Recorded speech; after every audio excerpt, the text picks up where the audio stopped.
Welcome to அம்மாவின் சமையல். இன்னைக்கு நாம பார்க்க போகிறது பச்சை பயிறு தோசை. பயிறு 8 மணி நேரம் தண்ணியில் ஊற வைக்கிறோம். நைட்டு டிஃபன் செய்கிறோம் அப்படின்னாக்கா காலையில் ஊற வச்சிடணும். ஒரு 10 மணிக்கு ஊற வச்சாக்கா நாம் நைட்டு அரைச்சி தோசை ஊற்றலாம். பச்சை பயிறு இதை ஆந்திராவில் பெசலெட்டு அப்படின்னு சொல்லுவாங்க. ஆந்திரா பெசலெட். அதுக்கப்புறமா பச்சரிசி சும்மா 4 நல்லா கிறிஸ்பியாக நல்லா மொறுன்னு வரும் தோசை.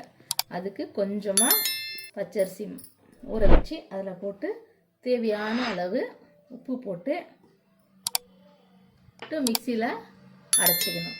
ரெடி பண்ணி வச்சுக்கணும். கொஞ்சம் நரன்னு இருந்தால் கொஞ்சம் நல்லாயிருக்கும். ரொம்ப நைஸாகவும் இல்லாத ரொம்ப குறப்பாக இல்லாத திட்டமாக தோசை மாவு ஊற்றுற அளவுக்கு அரைச்சிக்கணும். இந்த மாதிரி தோசை மாவு பதத்துக்கு மாவை கரைச்சி காஞ்ச பாடு தோசைக்கல் காஞ்ச உடனே ஒரு கரண்டி மாவு எடுத்து அப்படியே ஊற்றணும்.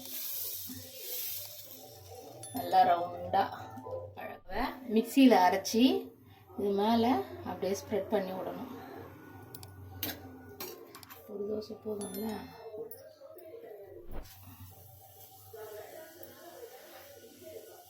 வச்சுட்டு இதுக்கு மேலே சீரகம் போட்டு இஞ்சியை நசுக்கி இது மாதிரி சும்மா லேசாக போட்டுட்டு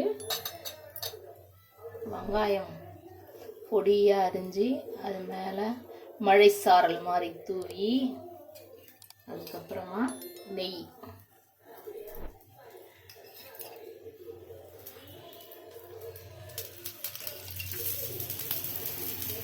வச்சுட்டு இதை மூடி போட்டு சுடணும். தோசை ரெடி. சாப்பிடலாம். ஆந்திரா பெசலட் ரெடி. கார சட்னியும் தேங்காய் சட்னியும் தொட்டு சாப்பிட்டா அருமையாக இருக்கும்.